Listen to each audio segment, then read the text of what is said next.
सुन रहे काफी दिनों से व्हाइट पेपर, ब्लैक पेपर है क्या, ये जरा आज जानेंगे FYI में on ABP live podcast. Hi, मैं हूं मानसी आपके साथ। White paper on economy finance minister Nirmala Sitharaman ji लेकर आई आज। क्या होता है, कोई सरकार इसे क्यों पेश करती है, सबसे पहले तो यही जानते हैं। श्वेत पत्र हिंदी में यानी व्हाइट पेपर इन इंग्लिश, एक रिपोर्ट या रिसर्च बेस्ड पेपर आप इसे समझ लीजिए। ये किसी भी टॉपिक पर नीति प्रस्ताव के बारे में एक्सपर्ट के एनालिसिस के बेसिस पर पेश किया जाता है। इस वक्त व्हाइट पेपर ऑन इकोनॉमी लाया गया है। एक व्हाइट कवर में ये बंधा होता है और यही रीजन है कि इसे व्हाइट पेपर कहा जाता है। आमतौर पर पॉलिटिक्स में इसका यूज सरकारें नई पॉलिसी या कानून को पेश करने के लिए करती हैं और इसका इस्तेमाल गवर्नमेंट इनिशिएटिव, किसी स्कीम या किसी पॉलिसी पर जनता की राय जानने के लिए किया जाता है। निर्मला सीतारमण जी ने इसका इस्तेमाल कर यह बताया कि यूपीए के 10 साल में इंडियन इकोनॉमी कैसी थी और बीजेपी के 10 सालों में इंडियन इकोनॉमी कैसी रही। एक तरह से कंपैरिजन आप समझ लीजिए। चलिए थोड़ा हिस्ट्री में आपको लेकर के चलते हैं, जहां आपको ये बताते हैं कि आखिर इसकी शुरुआत कैसे हुई। दुनिया का पहला व्हाइट पेपर ब्रिटेन में लाया गया था। इसके बाद हम इंडिपेंडेंट और जो गुलाम था हमारा भारत, इसके बारे में भी आपको बताते हैं। 90s से बिजनेस कंपनीज ने भी मार्केटिंग के लिए व्हाइट पेपर का इस्तेमाल करना शुरू कर दिया था। किसी एक व्यक्ति को अगर क्रेडिट देना हो तो इसके लिए नाम लेंगे ब्रिटिश पीएम विंस्टन चर्चिल का, जो जून 1922 में फिलिस्तीन मामलों पर दुनिया का पहला व्हाइट पेपर लेकर आए थे और इसमें ब्रिटिश सरकार ने फिलिस्तीन के फ्यूचर पर अपना स्टैंड स्पष्ट किया था। इसके बाद 1935 में साइमन कमीशन की रिपोर्ट पर white paper on constitutional reforms India में जारी हुआ। इसे संसद के दोनों सदनों की जॉइंट पार्लियामेंट्री कमेटी के सामने पेश किया गया और इसे संवैधानिक सुधारों का श्वेत पत्र ये नाम दिया गया था। इसकी सिफारिशों पर 2 अगस्त 1935 को गवर्नमेंट ऑफ इंडिया एक्ट 1935 पारित भी हुआ।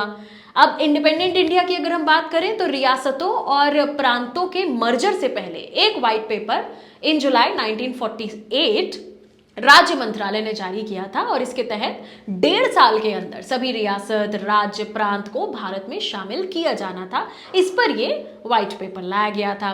देश के पहले बजट में भी लाया गया था श्वेत पत्र। यह बजट नेहरू सरकार के पहले वित्त मंत्री जॉन मथाई ने पेश किया था और इसमें मथाई ने एक श्वेत पत्र प्रेजेंट किया था जिसमें इकोनॉमिक डेवलपमेंट की जानकारी थी। कॉर्पोरेट वर्ल्ड में व्हाइट पेपर 1990 के दशक की शुरुआत से बड़ी बड़ी कंपनियां भी करने लगी हैं। व्हाइट पेपर कंपनी में प्रोडक्ट को कैसे बेहतर बनाया जाए इसके लिए लाया जाता है। वैसे सिर्फ व्हाइट पेपर ही नहीं, ब्लैक पेपर भी आज हमने सुना ऑपोजिशन पार्टी के मुंह से, ग्रीन पेपर भी होता है, पिंक पेपर भी होता है। कांग्रेस पार्टी ने पीएम नरेंद्र मोदी की लीडरशिप वाली सरकार के खिलाफ आज एक ब्लैक पेपर जारी किया। इस पेपर में कांग्रेस ने तमाम मुद्दों के अलावा पीएम मोदी द्वारा बताई गई 4 जातियां, गरीब, महिलाएं, युवा और किसान पर फोकस किया। पार्टी अध्यक्ष मल्लिकार्जुन खड़गे ने 57 पेजेस का ब्लैक पेपर जारी करते हुए इसे 10 साल अन्याय काल नाम दिया। कांग्रेस ने सरकार और प्रधानमंत्री मोदी पर उनकी विफलताएं छिपाने का आरोप लगाया। खड़गे ने कहा कि ऐसे में इस सरकार के खिलाफ ब्लैक पेपर लाने का डिसीजन लिया गया। कांग्रेस ने यह ब्लैक पेपर, आपको बता दें, ऐसे समय पर जारी किया है जब केंद्र सरकार ने संयुक्त प्रगतिशील गठबंधन यानी यूपीए के 10 साल के कार्यकाल पर एक व्हाइट पेपर जारी करने का अनाउंसमेंट किया था। अब ग्रीन पेपर भी जान लेते हैं। भाई हमारे यहाँ जैसे व्हाइट पेपर कहते हैं, वो यूरोप, आयरलैंड, रिपब्लिक या यूएसए में सफेद की जगह हरे कागज पर लाया जाता है। वहां ये किसी भी कानून में बदलाव का पहला स्टेप होता है। It's just a first step, एक तरह से ऐसा प्रपोजल जिस पर सरकार एक्शन लेने के लिए कमिटमेंट नहीं करती, एक फर्स्ट स्टेप लेती है। अब जानते हैं पिंक पेपर क्या चीज है। भाई अमेरिका में कुछ स्टेट्स ऐसे हैं जहां पिंक पेपर का इस्तेमाल किया जाता है और इनका यूज पब्लिकली नहीं होता बल्कि इंटरनल सर्कुलेशन के लिए किया जाता है। वैसे ऐसा पहली बार नहीं है कि हमारे भारत में व्हाइट पेपर मोदी सरकार ला रही है। मोदी सरकार ने अभी तक 2 श्वेत पत्र पेश किए हैं जो अगस्त 2014 में जारी किए गए थे। ये रेलवे में राजस्व बढ़ाने, माल ढुलाई, किराए रिलेटेड प्रॉब्लम्स को लेकर लाया गया था।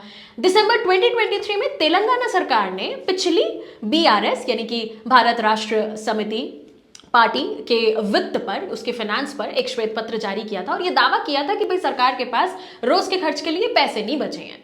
फिलहाल वित्त मंत्री निर्मला सीतारमण ने आज लोकसभा में श्वेत पत्र पेश किया। 59 पेज के श्वेत पत्र में 2014 से पहले और 2014 के बाद की इंडियन इकोनॉमी की इंफॉर्मेशन दी गई है और इसमें बताया गया है कि किस तरह यूपीए सरकार के 10 सालों में इकोनॉमी मिसमैनेजमेंट का नुकसान भारत को झेलना पड़ा। आज के एफआईआई में इतना ही। मिलेंगे जल्द only on ABP live podcast. ऐसे ही नॉलेजेबल इन्फो को देखने के लिए लाइक, सब्सक्राइब एंड शेयर जरूर से करिए टू एबीपी लाइव पॉडकास्ट। मैं मानसी हूं आपके साथ।